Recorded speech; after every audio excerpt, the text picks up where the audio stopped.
Queria começar orando.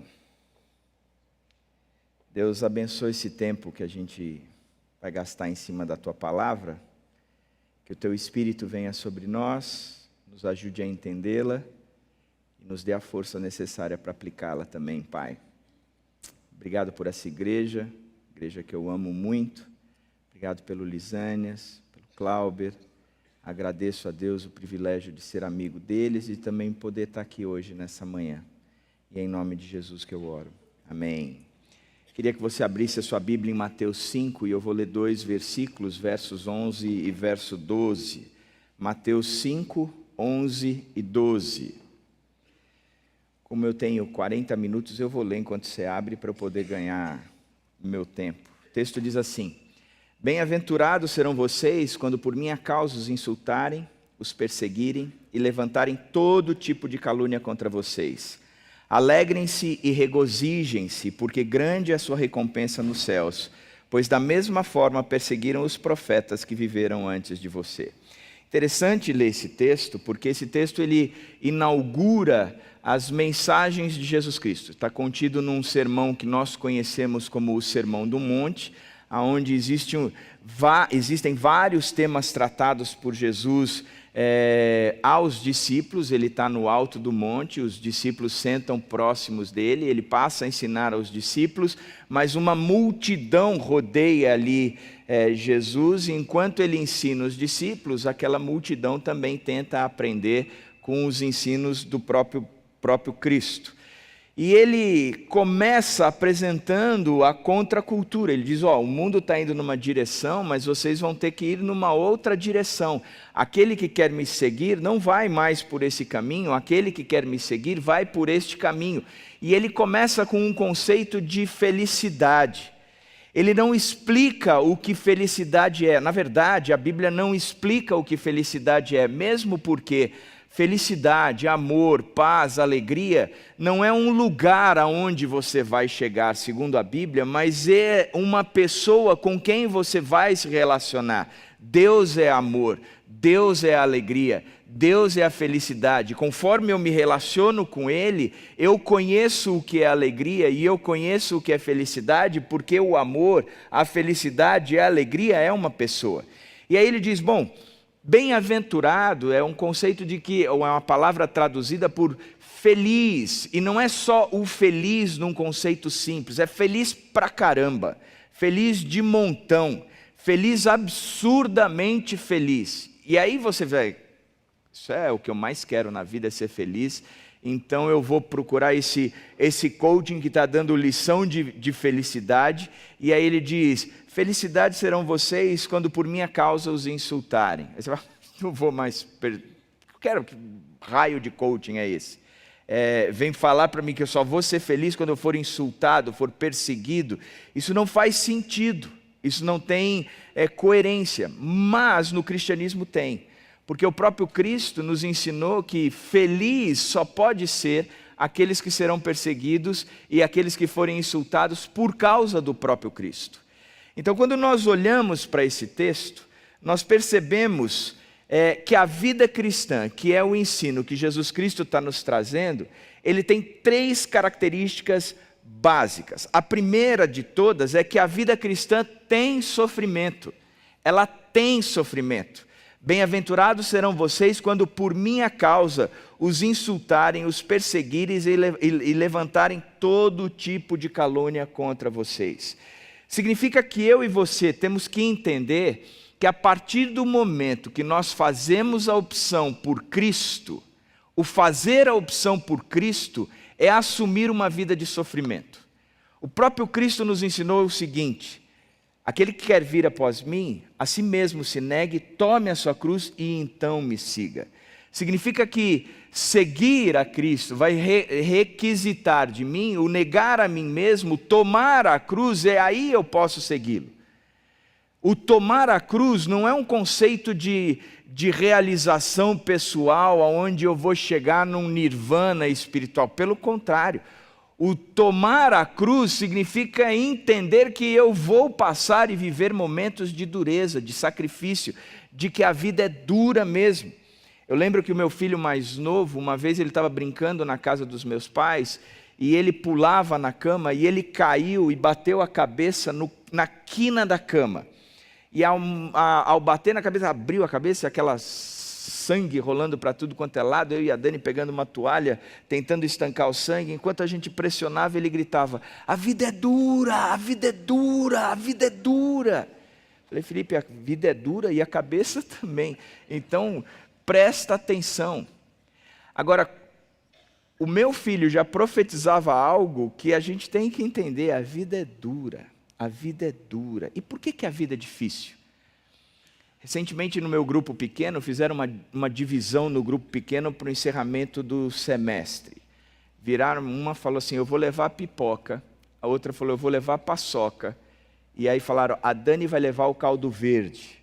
Assim, essa divisão está meio injusta, porque a paçoca é fácil, a pipoca é fácil, o caldo verde para um grupo grande eu falei: Dani, você vai fazer? Ela falou assim: eu vou, mas você vai me ajudar. Eu falei: tá bom, meu amor, de coração alegre eu faço isso. E está lá aquela panela gigante e eu mexendo o caldo verde. E como não tinha o que fazer, mexia, mas de repente mexia para o outro lado. E conforme mexia para o outro lado, você tinha que vencer toda aquela dinâmica do fluxo. E eu achava o máximo. Parece criança, né? Homem na cozinha. Você sabe que a vida cristã é parecida com isso. A gente está num fluxo. A gente segue as inclinações da carne, diz Efésio. A vontade de se rebelar em relação a Deus, o grito de independência mesmo, de dizer: eu não quero te seguir. Então essas inclinações da carne me fazem ir numa direção. Da mesma forma como os valores que este mundo apresenta são valores totalmente contrários, mas estão na mesma direção da minha carne. Da mesma maneira como o próprio diabo, ele fica nos empurrando, dizendo: vai, é para lá que vocês têm que ir. De repente a gente aceita Jesus Cristo, e na hora que a gente aceita Jesus Cristo, é esse movimento contrário, tudo tumultua, e a gente vai ter que começar a correr contra o fluxo do líquido ali. Significa que a vida cristã, ela é dura mesmo, ela é difícil. Porque não é que as circunstâncias serão difíceis, mas o meu interior vai entrar numa luta tremenda. Da mesma forma como, além da luta interna, eu vou ter toda essa luta contra os valores da sociedade, contra um inimigo que antes eu não tinha, que jogava no mesmo time, mas agora eu passo a ter que enfrentá-lo, o próprio diabo. Portanto, a vida cristã não é para fracos, é para aqueles que entendem que seguir a Cristo é negar a si mesmo e tomar a cruz.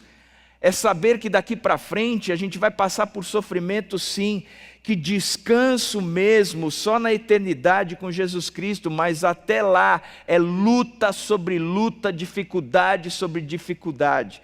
Agora, a segunda coisa que esse texto nos mostra também é que, além de ter sofrimento na vida cristã, nós também temos relacionamentos. Bem-aventurados serão vocês quando por minha causa os insultarem, os perseguirem e levantarem todo tipo de calúnias contra vocês. Bem-aventurado quando nos relacionamentos de vocês tiverem tipo de lutas, de dificuldades. Significa que bem-aventurado porque vocês vão estar inseridos num mundo, e não é numa ilha, é num mundo cheio de pessoas. E talvez no meio dessas pessoas vocês tenham aqueles que são contrários a vocês. Porque o relacionamento, a vida cristã de fato, ela é caracterizada por relacionamento. Na verdade, nós nos convertemos para nos relacionar. Esta é a máxima cristã. Nós nos convertemos para Deus, nós passamos a seguir a Deus, nós passamos a amar a Deus sobre todas as coisas, e porque amamos a Deus sobre todas as coisas, nos torna fácil ou nos torna aptos a amar o próximo como a nós mesmos. Quando nós amamos a Deus sobre todas as coisas, nós somos colocados num ambiente onde eu tenho que desenvolver o amor pelo próximo e o amor por mim mesmo. eu sou colocado num lugar onde eu tenho que aprender a me relacionar, porque o cristianismo é antes eu me converto para Cristo, mas ao mesmo tempo que eu me converto para Cristo, eu também me converto para o próximo, porque se eu não sou convertido para o próximo, você pode ter certeza que você ainda não se converteu para Cristo, porque o cristianismo me move para o outro. É interessante da gente pensar como é que a gente pode medir a nossa realidade espiritual. Será que eu tenho amadurecido? Será que eu tenho crescido? Será que eu tenho desenvolvido a minha vida espiritual a tal ponto que antes eu estava num patamar e agora eu estou num patamar espiritual maior? E aí quando a gente vai fazer avaliações, em geral a gente pensa que as nossas avaliações elas estão linkadas a alguns processos, a alguns comportamentos e algumas atitudes que nós temos em relação a práticas. Então eu tenho crescido espiritualmente e pra caramba. Eu agora leio a Bíblia todo dia. O meu devocional tá perfeito. Eu tenho crescido pra caramba. Eu tenho orado todos os dias. Eu oro de manhã quando eu acordo, mas também oro antes de dormir e oro antes das refeições. Eu nunca tive uma vida de oração como eu tenho tido hoje.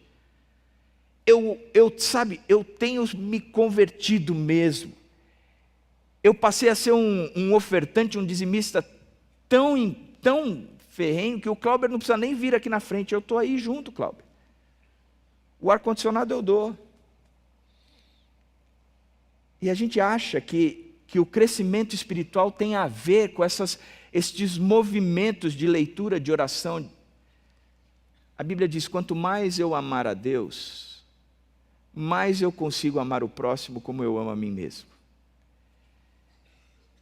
Então não se mede cristianismo ou maturidade espiritual pelo número de horas de Bíblia lida, pelo número de horas de oração feita,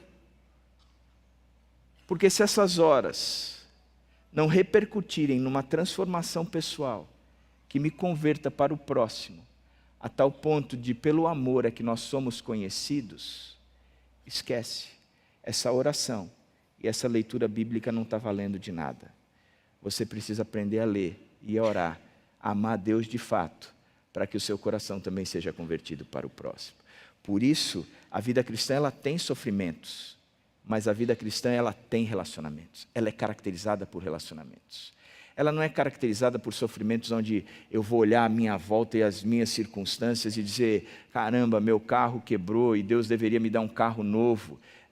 A minha casa está velha e Deus deveria me dar uma casa velha. A minha conta bancária está vermelha e Deus deveria converter a cor da minha conta bancária do vermelho para o azul. Na verdade, um roxo, bem roxo mesmo. E aí você olha e diz, eu queria ter algumas coisas que eu não tenho. Eu gostaria de ter um título mundial, coisa que eu não tenho. Gostaria de ser como o Corinthians, coisa que eu não sou. E aí você olha e diz, cara, eu tenho um monte de vontade. E a vida espiritual não tem a ver com isso, porque ela é uma conversão minha para Deus que me faz converter para o meu próximo, apesar das circunstâncias. Por isso que na oração do Pai Nosso, o pão é nosso, não é meu. O pão tem horas que é meu, mas eu estou distribuindo com você. Da mesma forma como tem horas que o pão é seu e você está distribuindo comigo, porque o pão é nosso. O pão é nosso. Porque o cristianismo ele é caracterizado por relacionamentos. Agora também, apesar do sofrimento e do relacionamento, a vida cristã ela também tem desapontamentos. Muitos desapontamentos. Bem-aventurados serão vocês, quando por minha causa os insultarem, os perseguirem e levantarem todo tipo de calúnia contra vocês. Alegrem-se por causa disso. Mas significa que a gente vai ser caluniado, a gente vai ser machucado, a gente vai ter aqueles que estão próximos da gente, que também vai se levantar contra nós, e esses caras vão nos frustrar e decepcionar bastante. Nós vivemos num mundo real, entretanto, uma das principais características dessa geração é que o virtual está falando mais alto do que qualquer outra coisa. E uma das coisas que tem me preocupado muito, muito é, se eu sou convertido a Cristo, eu tenho convicção de que eu vou passar por períodos de sofrimentos, mas se eu sou convertido a Cristo, eu tenho convicção de que eu vou viver relacionamentos, e os relacionamentos, a marca deles tem que ser o amor. Quando eu leio as redes sociais, o Facebook, o que eu tenho visto é uma igreja, nós vivemos numa igreja que qualquer coisa pode ser denominada, marcada, menos uma igreja que o amor é vivido, o amor é espalhado, o amor é crido. Se você vê um cristão com um conceito ou uma ideologia diferente da sua na área política, ele não é alguém com quem eu posso conversar simplesmente, mas ele é alguém com quem eu vou destruir através das minhas palavras, porque afinal de contas, como é que pode ter um cristão que acredita no PT? Como é que pode ter um cristão que acredita no PMDB? Como é que pode ter um cristão que é socialista ou um cristão que é capitalista? E eu detesto essa sua posição. Da mesma forma como você vê o pessoal criticando e brigando muitas vezes por causa de futebol. O Tite é um burro, não, o Tite é inteligente. Isso no meio da igreja. Da mesma maneira como você vê críticas em todas as áreas. E aí você vê o que a Bíblia nos ensina, que nós seremos conhecidos pelo amor, e você percebe que o que nós temos semeado e o que nós temos nos apresentado como igreja é muito mais um ódio e segregação do que unidade. Significa que nós não entendemos ainda o que é o cristianismo, e nem a ferramenta social que temos na mão, onde nós deveríamos entrar como igreja e proliferar de forma absurda o amor de Deus através das considerações e aceitações das diferenças que nós temos e que nós somos. Mas apesar das diferenças, eu posso amar o próximo como eu amo a mim mesmo, porque acima de tudo eu amo a Deus. Entretanto, o que nós vemos na Bíblia são coisas contrárias.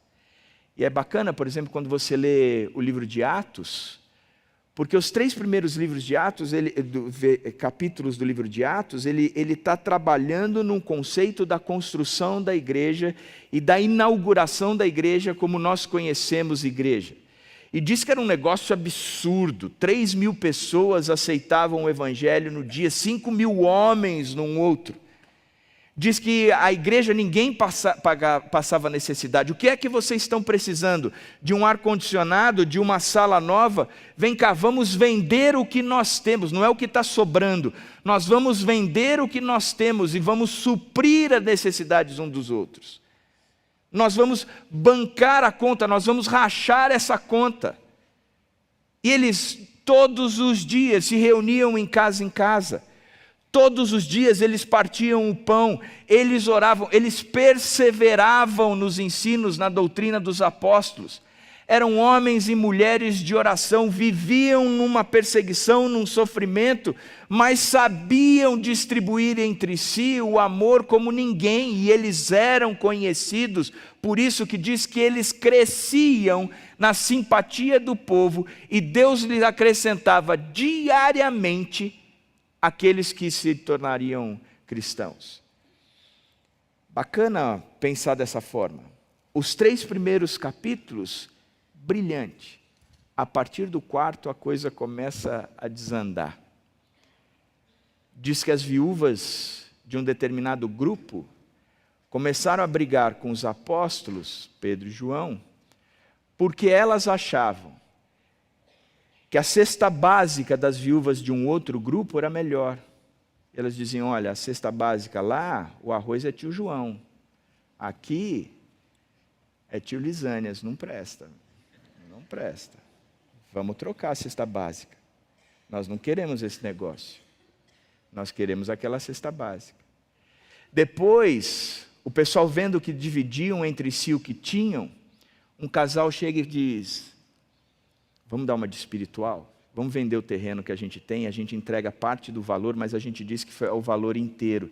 Só para o pessoal olhar para a gente e dizer, caramba, esses negros são bacanas, são dá pesado, os caras venderam o terreno e deram tudo. Fora a perseguição daqueles que não eram cristãos e começaram, como Saulo na época, a correr atrás dos cristãos e querendo matá-los. Então você vê um movimento de crescimento, mas como toda igreja, também tem caracterizada crises de relacionamento profundo, onde o desapontamento aparece. A verdade é que é a marca de onde pessoas estão, é que você vai ver que todo relacionamento, ele gera intimidade, e toda intimidade gera conflito. Todo relacionamento gera intimidade, e toda intimidade gera conflito. O fato é que nós precisamos nos tornar maduros como os cristãos. Porque o imaturo vai olhar o conflito e vai dizer, eu não quero administrar o conflito, eu quero trocar o relacionamento. Mas o maduro vai dizer, o relacionamento é tão importante para mim, porque eu me converti a Cristo e eu me converti ao outro, que o meu negócio é aprender a administrar esse conflito por causa do relacionamento. Mas hoje nós vivemos uma geração tão imatura, que prefere trocar relacionamento a aprender a administrar os conflitos. Eu gosto muito do texto de 1 Coríntios 13, quando caracteriza o amor, dizendo que o amor tem uma marca, nunca perece, tudo suporta, não busca o próprio interesse, não arde em ciúmes. E ele vem descrevendo tudo isso a respeito do amor. E logo depois Paulo vem, no mesmo contexto, Paulo diz, quando eu era menino, eu falava como menino, eu pensava como menino, e eu estruturava o meu pensamento como menino, eu raciocinava como menino, mas agora que sou homem, deixei para trás as coisas de menino.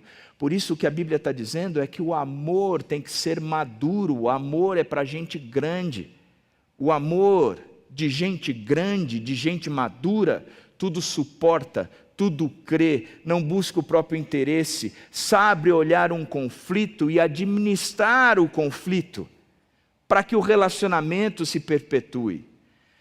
O que é que Deus espera de uma igreja como a nossa? Deus espera que seja uma igreja de gente madura, que saiba amar apesar das diferenças, porque elas existirão. Portanto, uma coisa que eu gostaria de pensar com vocês, tornando prática a nossa conversa, é, André, mas o que eu faço? Ou como eu posso reagir quando eu sou acusado? Tem gente que tem falado mal de mim, tem uma pessoa que levanta e acaba comigo no meio do grupo. O que é que eu posso fazer, já que nós temos que perseverar nos relacionamentos? O que é que eu posso fazer quando eu sou acusado? E eu acho que quando nós somos acusados, e no Facebook nós somos acusados, dentro da igreja nós somos acusados, no pequeno grupo nós somos acusados, porque todo relacionamento gera intimidade, e toda intimidade gera conflito, e vira e mexe tem nego falando mal da gente, tem gente querendo acabar com a gente, tem gente querendo nos destruir, vira e mexe, tem gente fazendo isso. Com a gente que é pastor, a mesma coisa, tem muita gente que chega para mim e fala, o meu pastor é meu amigo, o meu pastor é meu amigo, e eu sou amigo daquela pessoa, até que eu tenha que me tornar pastor. No dia que eu me torno pastor daquela pessoa, a amizade vai por água abaixo. É impressionante isso. Ultimamente eu tenho dito, eu tento ser amigo, mas antes de mais nada eu sou pastor. Agora, o que é que nós podemos fazer quando nós somos acusados? E 3 situações, quando nos acusam, 3 situações possíveis podem estar sendo marcadas. A primeira delas é que o que estão dizendo a meu respeito é pura verdade. Estão me acusando, falando isso, mas por que estão fazendo? Porque é pura verdade. O que estão dizendo é pura verdade.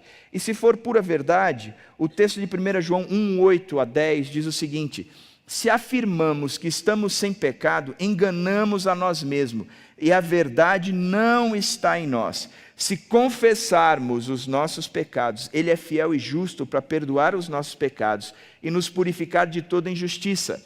Se afirmamos que não temos cometido pecado, fazemos de Deus um mentiroso e a sua palavra não está em nós. Portanto, quando levantam uma acusação contra nós, a primeira pergunta que nós temos que fazer é olhar e dizer: é verdade o que eles estão falando? Mas é verdade mesmo? Eu estou vivendo isso? Porque se eu estou, o que eu preciso fazer é tratar o pecado como o pecado tem que ser tratado. E tratar o pecado como o pecado tem que ser tratado é confessar o meu pecado. É chegar diante de Deus e abrir o meu coração, dizer de fato o que eu tenho feito. Uma das coisas que tem me preocupado é que eu acho que neste novo movimento como igreja, aonde nós queremos ser uma igreja cool, uma igreja bacana, uma igreja aceitável onde quer que seja, nós começamos a mudar muito o nosso vocabulário para que as pessoas de fora da igreja venham sem ser agredidas. E uma das coisas que nós abduzimos da igreja, do nosso vocabulário, foi a palavra pecado. A gente não fala mais que é pecado. A gente usa termos como, olha, é um deslize de caráter, é uma compulsão desenfreada, você tem um problema. O problema é que quando a gente não enxerga mais o pecado como pecado, porque pecado é um conceito de rebeldia. Deus disse o que tem que ser feito e eu sei o que Ele quer que eu faça, mas eu não vou fazer por escolha. Eu substituí Deus da minha vida e eu me coloquei no lugar de Deus na minha vida. Portanto, o pecado é uma rebeldia, e ele tem que ser tratado como pecado. Hoje nós chamamos de pecado como um problema emocional, e o pastor é colocado de lado, e os terapeutas são agregados e acrescentados, porque isso é um problema emocional. Isso é um deslize do seu temperamento, seja lá o que for, é algo que fizeram contra você no passado, você está simplesmente reagindo, respondendo ao que foi feito por você. Freud e companhia podem explicar, a questão é que você precisa de um tratamento, você precisa de terapia, você precisa de acompanhamento. Agora, se é pecado, gente, não é terapia, é confissão. Se é pecado, é chegar diante de Deus e dizer: eu estou pisando na bola e eu preciso corrigir isso. Da mesma forma, como muitos de nós taxamos pecados como crime. Isso é um crime. Isso é um crime. A minha carteira está cassada, não é suspensa, cassada. Eu vou ficar 2 anos sem dirigir. Vocês não me perguntem por quê, porque eu vou fuzilar. Porque eu tenho um carro que eu divido com a minha esposa. Só que o carro está no meu nome. Preferi perder a carteira a acabar com o casamento. E aceitei, porque amo a minha esposa. Aceitei. Deixa eu tomar água. Bom. Agora ela vem me pedir para, às vezes, eu tirar o carro da garagem. Ou trazer o carro do estacionamento da igreja. Teve um dia à noite que a gente tinha acabado um evento grande de mulheres na igreja, e ela estava cansada, e ela falou: pega o carro. Eu falei: sim, Dani, eu não posso. Cara, quem conhece a Dani sabe, ela desceu da cruz, pegou a coroa de espinha de Jesus, os pregos todos, e maltratou. Mas fez o que tinha que ser feito com o marido safado dela. Eu falei assim: não vou, por 3 razões.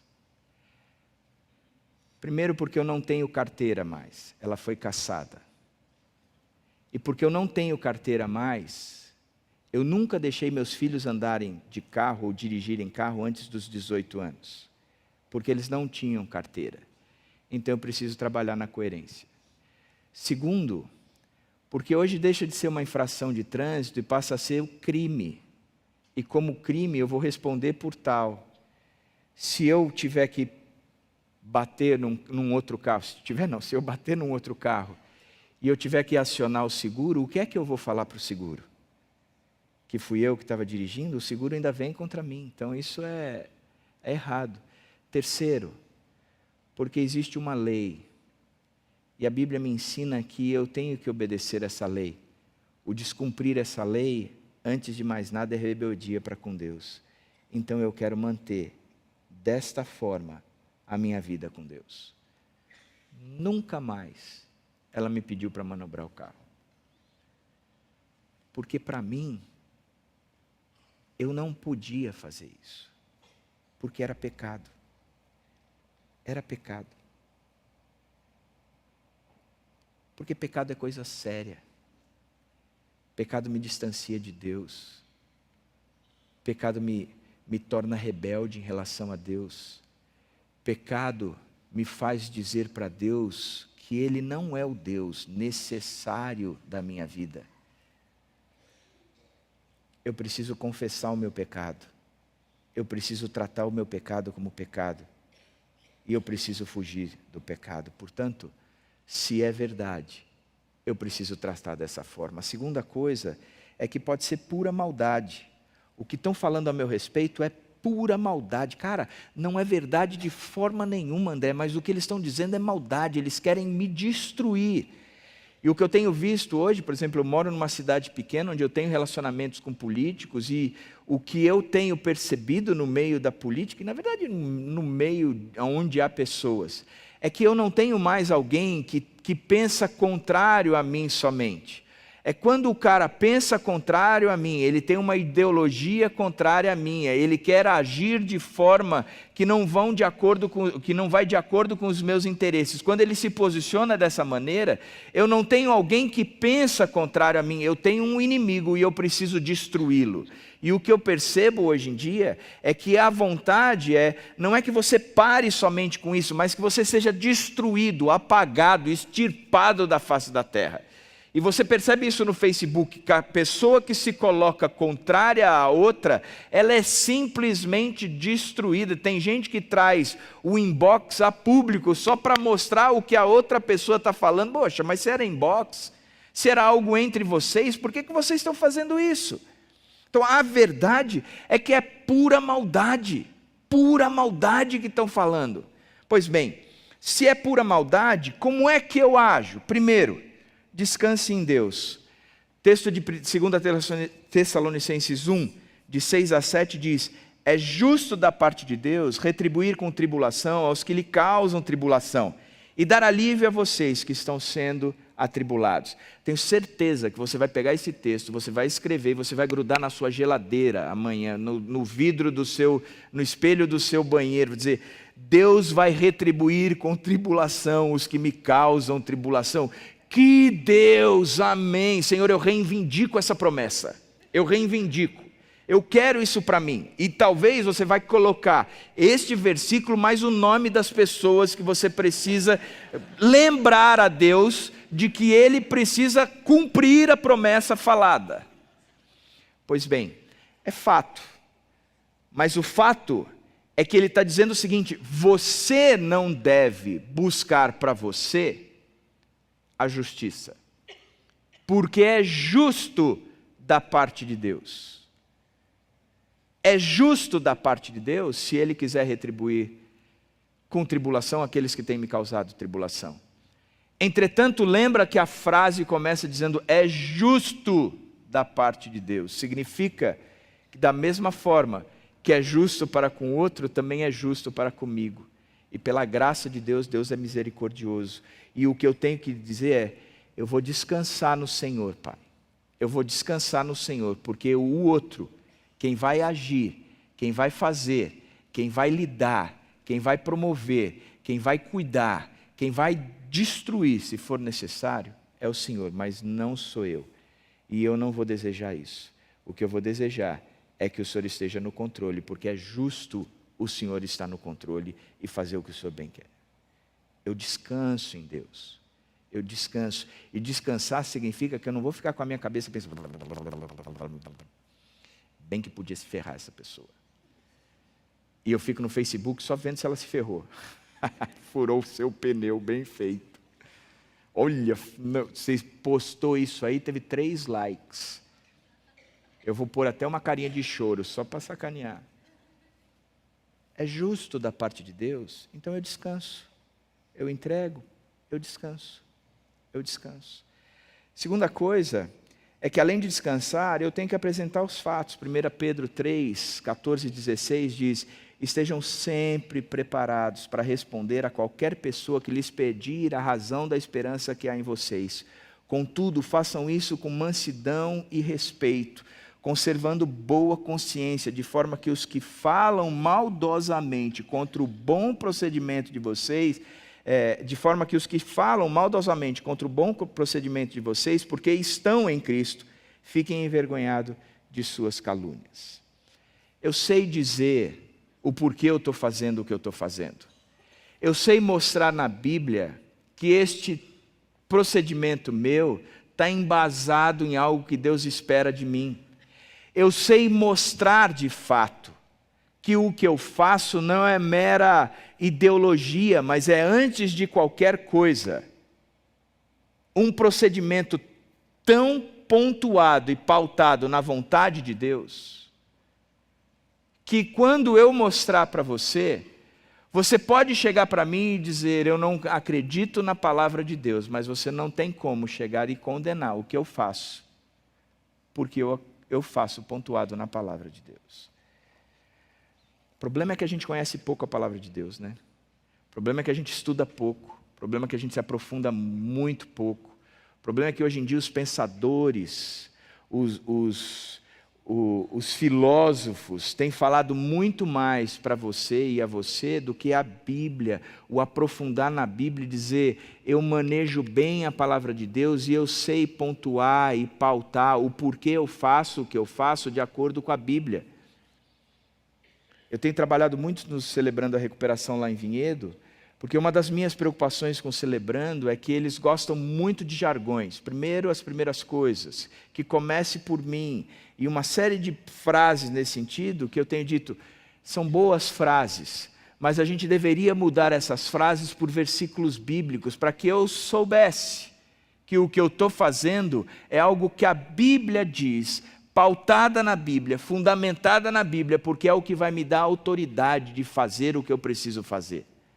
Eu tenho revisado desde o ano passado todos os estudos do Celebrando, simplesmente para a gente ser fundamentado, de fato, na palavra e não em princípios e filosofia. Senão daqui a pouco alguém chega e diz: como a Bíblia diz, água mole em pedra dura, tanto bate que até que fura. A Bíblia diz. Escrever não leu, o pau comeu. Eu sou pautado, eu apresentei os fatos, porque eu sei em quem tenho crido. E eu sei que Ele é poderoso para guardar o meu tesouro até o dia final. E eu vivo pontuado nesse Deus que eu creio e que guarda o meu tesouro. Terceira característica é: saia de perto. Romanos 16, 17 diz: recomendo-lhes, irmãos, que tomem cuidado com aqueles que causam divisões e colocam obstáculos ao ensino que vocês têm recebido. Afastem-se deles. Tem gente que não quer viver o cristianismo. O projeto do cristianismo, quando ele diz que nós somos bem-aventurados, porque quando nós somos perseguidos e caluniados, o mesmo texto diz que nós somos bem-aventurados quando nós somos pacificadores.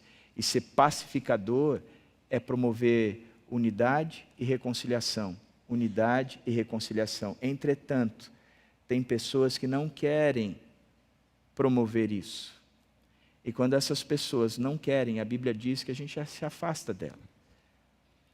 E tem postura e posicionamento da igreja que essa pessoa insistir nisso, a gente tem que afastar essas pessoas da própria igreja. Por fim, existe uma terceira razão, além de ser pura verdade, além de ser pura maldade, pode ser pura aparência. Pura aparência significa, e eu vou ler dois textos, 1 Tessalonicenses 5, 22, na Nova Versão Internacional diz: afastem-se de toda forma de mal. A outra diz: afastem-se de toda a aparência do mal. Se não é verdade, se não é maldade, talvez eu esteja dando a aparência.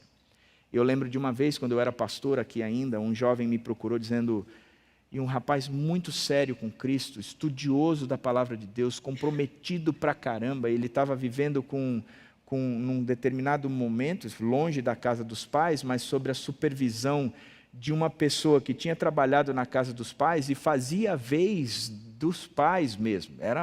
Estava trabalhando na casa dele, mas era muito líder, dura, e era como a gente saía juntos, tinha que prestar conta onde ia, onde vinha, então os pais não estavam, mas aquela pessoa que trabalhava lá fazia a vez. Esse rapaz começou a namorar, ele namorava na casa da namorada, e de vez em quando namorava na casa dele, mas tinha a pessoa lá, né? E era fiscalizado mesmo. E o que aconteceu foi que uma pessoa começou a espalhar, dizendo que ele estava vivendo com a namorada na casa.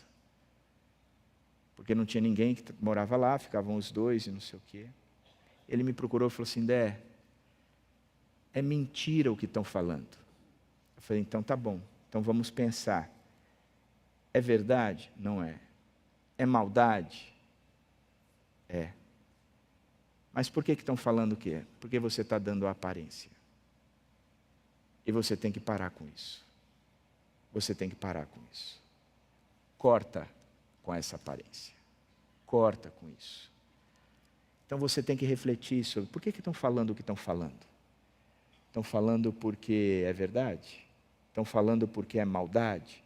Ou estão falando porque eu estou dando aparência?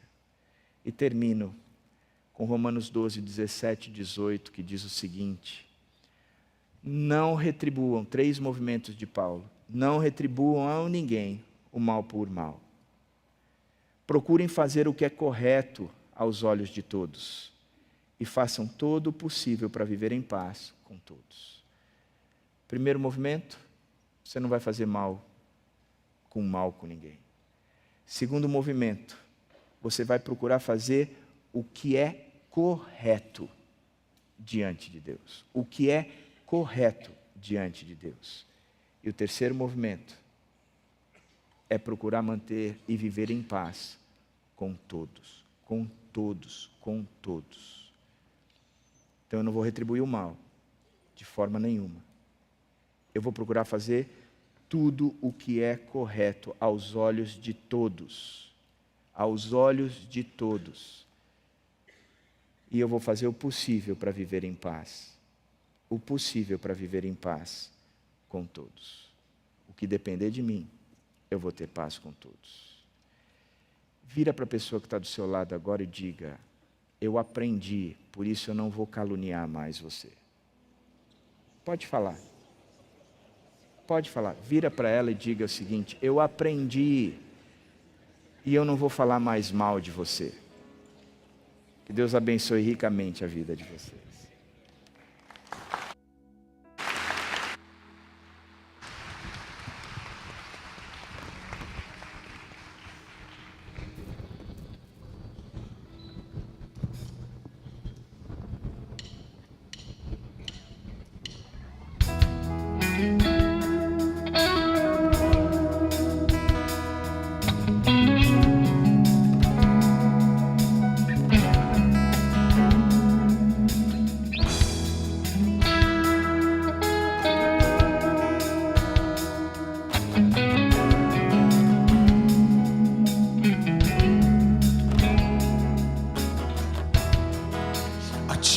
vou clamar, pois tudo vem de ti e tudo está em ti. Vamos ficar em pé? Por ti vou caminhar, tu és a direção, o sol a me guiar. Tudo pode passar, teu amor jamais me deixará. Sempre há de existir novo amanhã preparado pra mim. Do começo.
Nós cantamos dizendo: Jesus, eis-me aqui.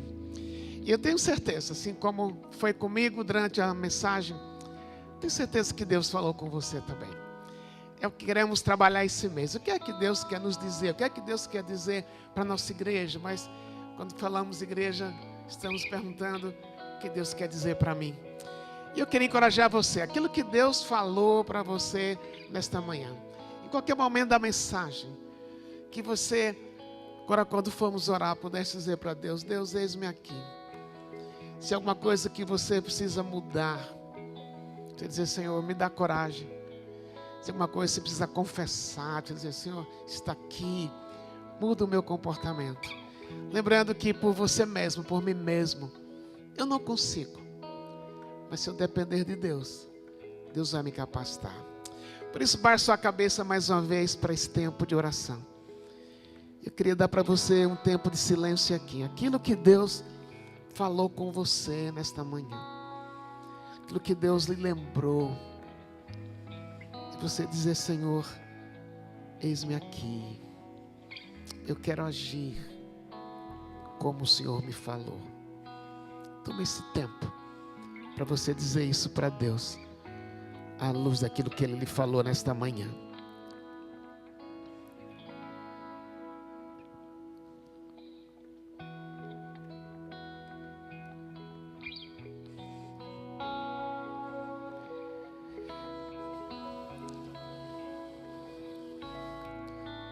Oh Deus, obrigado porque a Tua palavra, quando ela é explicada, como foi nesta manhã, o Senhor nos fala.